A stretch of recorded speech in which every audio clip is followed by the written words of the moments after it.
გამარჯობა გოგოებო და ბიჭებო, მოგესალმებით ყველას, მივესალმები სტუმრებს, დარჩით ჩვენთან.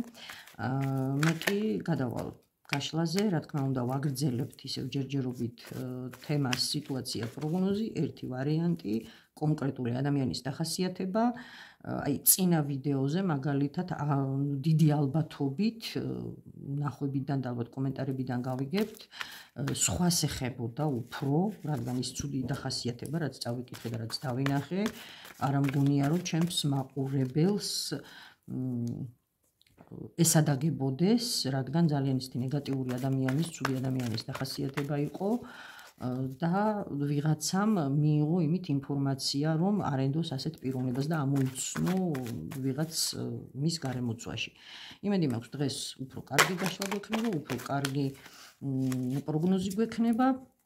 და რა თქმა უნდა, ჩემი მაყურებლის იმედი მაქვს, რომ მე მიყურებენ ადეკვატური, გაწონასწორებული, საღათ მოაზროვნე კეთილი ადამიანები. მას ასე დავიწყოთ დახასიათებით, ვისთვის არის დღეს ვიდეო მისაღები.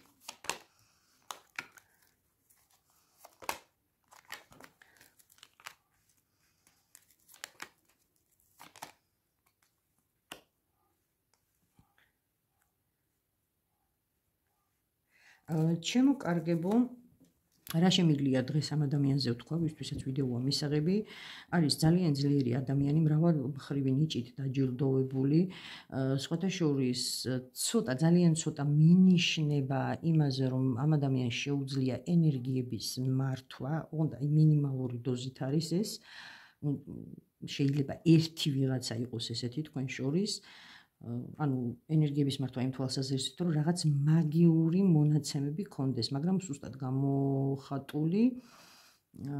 საქმე იმაშია, რომ აქვს თეთრის და შავი მაგიის ენერგეტიკა ერთნაირად და ეს მის შინაგან სამყაროს ძალიან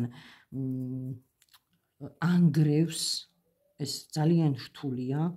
როდესაც ორი ენერგია ერთმანეთს ებრძვის ერთ პიროვნებაში, ასევე შემიძლია ვთქვა, რომ ორი კარტი გაორების და პრინციპში ეტლიც დუალურია, ორმაგია და ძალიან მერყევი ადამიანი, გადაწყვეტილების მიღება გიჭირთ, ძალიან დიდხანს ფიქრობთ გადაწყვეტილების მიღებაზე და ეს გამომდინარეობს რაღაც წინა გამოცდილებიდან, რეინკარნაციის თემა არის აქ ჩემო კარგებო, წინა ცხოვრებაში რაღაც, არ ვიცი, ვალი დაგედოთ, გაკვეთილი ვერ ისწავლეთ, რაღაც ის გზა ვერ გაიარეთ ისე როგორც საჭირო იყო, ეს როცა რეინკარნაციას ეხება და ამ ცხოვრებაში, ანუ ინკარნაციაში გადმოსული რაღაც ვალებს ეხება, ეს არის ძალიან ინდივიდუალური და ორი უფროსი არკანი დახასიათებაში მაფიქრებინებს, რომ ეს არ არის ახალგაზრდასული, აქვს გარკვეული გამოცდილება, უფროსი არკანები ამაზე მიუთითებს ხოლმე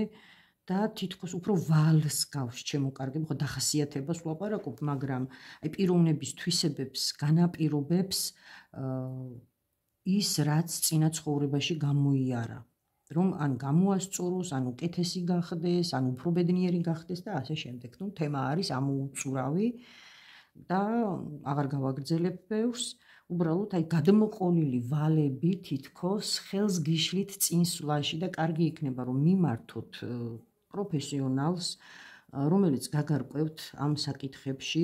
ვიღაცა შეიძლება ფიქრობდეს კიდევაც, რომ აი თითქოს წინ ვერ მიდის და თითქოს რაღაცა გარეშე ჩარევებია, შეიძლება ეჭვი გქონდეთ, რომ ვიღაც მაგიურად მოქმედებს თქვენზე. ჯერჯერობით ამის წინაპირობა არ არის, ვერ ვხედავ, რა თქმა უნდა, ჯერ დახასიათებას ვკითხულობ, მაგრამ თუ ვინმეს ეჭვი გაქვთ, რომ აი რატო ვერ მიდიხართ წინ და სულ ხელი გეშლებათ, ეს არის თქვენი ხასიათიდან გამომდინარე, ეს არის თანდაყოლილი, რა პროგრამითაც დაიბადეთ, რა მარაგითაც დაიბადეთ, თვისებებით შემკული და ამას ძალიან დიდი მუშაობა დასჭირდება ამის გამოსასწორებლად. ან უნდა გავარკვიოთ, რაშია საქმე, რა ვალი დაგედოთ რეინკარნაციაში, ანუ წინა ცხოვრებაში და ამის მიხედვით მე მართალია რთული გამოსასწორებელია, მაგრამ თუ ძალიან მოინდომებთ, შეძლებთ შეცვალოთ ეს ყველაფერი. აი სახდენს გავლენას თქვენს ცხოვრებაში, ხართ ძალიან მერყევი, როგორც თქვი, რთულად იღებთ გადაწყვეტილებებს და თითქოს აი ეს დიდხანს ფიქრი, მერყეობა უკვე დროს კარგავთ, გიშლით ხელს რომ იაროთ წინ და ფიქრობთ რომ რაღაცა შებურკილი ხართ, შეკრული ხართ, ცოტა ესეთი ხასიათიც გაქვთ მორიდებული იმდენად არა, კონტაქტი გიჭირთ ადამიანებთან, ჩემო კარგებო, გახსნა გიჭირთ ადამიანებთან.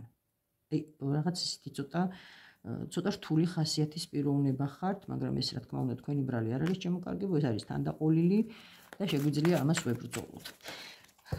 მაშ ასე გავაგრძელოთ, ნახოთ დღეს რა სიტუაცია აქვს ამ ადამიანს, ვინც დავახასიათეთ და რა შეიძლება პროგნოზი მივიღოთ.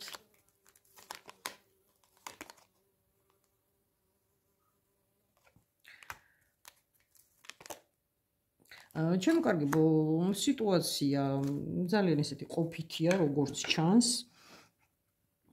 და აი თქვენი ხასიათიდან გამომდინარე ვერ გადაგიწყვეტიათ როგორ მოიქცეთ, რადგან ყოველთვის დიდხანს მერყეობთ და გიჭირთ გადაწყვეტილების მიღება. აქ არის პარტნიორობაზე ლაპარაკი, აქ უფრო საქმიან პარტნიორობაზეა ლაპარაკი, მე იმის მონაცემებს ვერ ხედავ, ეს რაღაც პირად ცხოვრებაზე იყოს დღევანდელი სიტუაცია თქვენი აგებული. სამუშაო და სხვათა შორის ქალების კოლექტივს ხედავ, ქალბატონების კოლექტივს, შეიძლება რაღაც ახალი საქმის წამოწყება გინდოდეთ, ან გთავაზობენ რაღაცა ახალ სამსახურს და ამისთვის ძველი სამსახურის მიტოვება იყოს საჭირო. შეიძლება ისეთი საქმიანობაზე იყოს ლაპარაკი, რაც აქამდე არ გიკეთებიათ და გთავაზობენ, მაგრამ გიჭირთ გადაწყვეტილების მიღება, გაჩქარებენ, ჩქარა ითხოვენ, მალე ითხოვენ პასუხს თქვენგან, იმიტომ რომ შეიძლება მე თქვათ სხვა მიიღონ იმ სამსახურში, სხვასთან დადონ კონტრაქტი და ასე შემდეგ, მაგრამ უფრო აქ საქმიანი სფერო არის და აი ვერ გადაგიწყვეტიათ როგორ მოიქცეთ, ჩემო კარგებო და გაინტერესებთ რა იქნება. შეგახსენებთ, ეს თქვენი ხასიათია ასეთი და შეიძლება დაგაგვიანდეთ. თითქოს იმედი არ გაქვთ, თითქოს აი რაღაცა აპათიური დამოკიდებულება გაქვთ ამ სიტუაციასთან, გაინტერესებთ, მაგრამ აი განწყობა, მაინც ესეთი უღიმღამო. ნახოთ აბა პროგნოზი. რა შეიძლება მოყვეს ამ ყველაფერს, თუ კი დათანხმდებით შემოთავაზებას, იმ პიროვნებებთან ურთიერთობას, კონტრაქტს და ასე შემდეგ.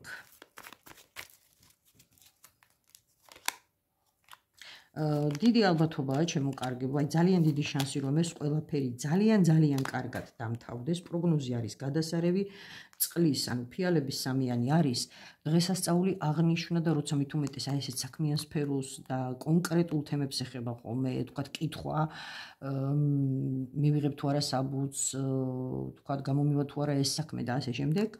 ყოველთვის დადებით პასუხზე მიანიშნებს, არის აღნიშვნა, არის დღესასწაული და ასევე ახალი გზის დაწყება, აქტიური მოქმედება თქვენი მომავალი ბედნიერი კომფორტული ცხოვრებისთვის, აგერ ფიალების ცხრიანი, მშვენივრად, ბედნიერად მოწყობილია სანაპიროზე და არის ნირვანაში, ანუ სრულ ბედნიერებას და სიამოვნებას განიცდის ადამიანი. სურვილების ასრულების კარტია, სიხარულის კარტია, დასვენებული ადამიანის კარტია, როცა არის თავის ადგილას, როდესაც იპოვა ის თავის კომფორტის ზონა, სამსახურია თუ სახლია თუ ურთიერთობებია, არის კმაყოფილი ცხოვრებით და პროგნოზიც არის ეს, იქიდან გამომდინარე, რომ კარგ რაღაცას გთავაზობენ და აქ დამოკიდებულია უკვე თქვენს აქტიურობაზე. არ გაუშვათ შანსი ხელიდან, ჩემო კარგებო, დათანხმდით იმ შემოთავაზებაზე. რა დაგეხმარებათ? ეხლა მინდა ესეთი კითხვა დავსვა, რადგან აი ხვდები, რომ ძალიან ისეთი გულჩათხრობილი, ცოტა გაუბედავი ადამიანი ხართ და რაღაც ბიძგი გჭირდებათ ალბათ და მოდი აბა ზურგში ხელი გკრათ ეხლა და გავიგოთ რა დაგეხმარებათ ამ გადაწყვეტილების მიღებაში. შეიძლება ესეც საკმარისი იყოს უკვე რაც პროგნოზი გავაჟღერე, მაგრამ მაინც ვიკითხოთ რჩევა ჯადოქრების ტაროსგან. შიშები უნდა მოიშოროთ, ჩემო კარგებო და მიიღოთ გადაწყვეტილება. შიშებს უნდა გაუმკლავდეთ. დეპრესია, სტრეს, შიშებს რო აი რაღაცა იქნება, აი ამას უნდა გაუმკლავდეთ, ჩემო კარგებო და ყველაფერი გადასარევად იქნება, ძალიან კარგი იქნება, როგორც ჩანს, აი როცა კარგ სიტუაციაზე მქონდა ლაპარაკი და ვალზეც შეიძლება იყოს ლაპარაკი, ის სასჯელის დრო ამოწურეთ. გაისტუმრეთ ის ვალები, ან რაღაც ისწავლეთ უკვე აქამდე გამოვლილი ცხოვრების შედეგად და სრული წარმატება გელოდებათ, აი პატარა ბიძგი გინდათ, შეეშვით დიდხანს ფიქრს, მორჩით ადგილის ტკეპნას, ცოტა გამბედაობა და ყველაფერი კარგად იქნება. ეს არის დღეს ტაროს რჩევა თქვენთვის, ჩემო კარგებო, გისურვებთ წარმატებას, პროგნოზი გადასარევია და თუ ვინმეს მართლაც გეცნოთ სიტუაცია, ამოიცანით თქვენი თავი და გჭირდებათ დახმარება, მიმართეთ პროფესიონალს, მართლა პროფესიონალს, ისეთებს არა, სოკოებივით რომ ნაწვიმარზე სოკოებივით რომ მომრავლ და დღეს და ყველას ტარო უჭირავს ხელში და ღრმად განიხილოთ დეტალებში რა ხდება, თუ კი აი ბიძგი და გამბედაობა გჭირდებათ, ჩემო კარგებო, აუცილებლად პროფესიონალები გაგიწევენ დახმარებას. მე კი გემშვიდობებით მომდევნო ვიდეომდე.